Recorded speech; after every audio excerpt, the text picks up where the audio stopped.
আসসালামু আলাইকুম রহমতুল্লাহ ভাইরা, আপনাদের যাদের ঘন ঘন সর্দি কাশি হয়, ঘন ঘন সর্দি কাশিতে ভুগেন, দীর্ঘদিন যাবৎ ঠান্ডা লেগেই থাকে, তাদের জন্য আমার পক্ষ থেকে ছোট্ট একটি পরামর্শ। আপনারা যাদের ঘন ঘন সর্দি কাশি হয় তারা করবেন কি, ৩টা জিনিস নেবেন। এক হলো সরিষার তেল, কালো জিরা এবং পেঁয়াজ।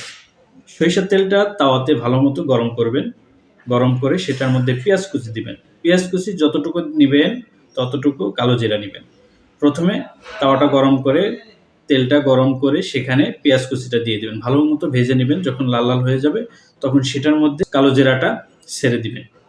সেটা ভাজা ভাজা হয়ে গেলে সেটা উঠায় ফেলবেন এবং কিছুটা গরম অবস্থায় সেটা খাবেন ইনশাআল্লাহ। সকালে এবং রাতে খাবেন, দেখবেন ৪ থেকে ৫ দিনের মধ্যেই আপনার এই ঘন ঘন সর্দি বা লাগাতার সর্দি লেগে থাকা এই ধরনের সর্দি বা কাশি ইনশাআল্লাহ আশা করি ৫ থেকে ৭ দিনের মধ্যেই সেরে যাবে ইনশাআল্লাহ।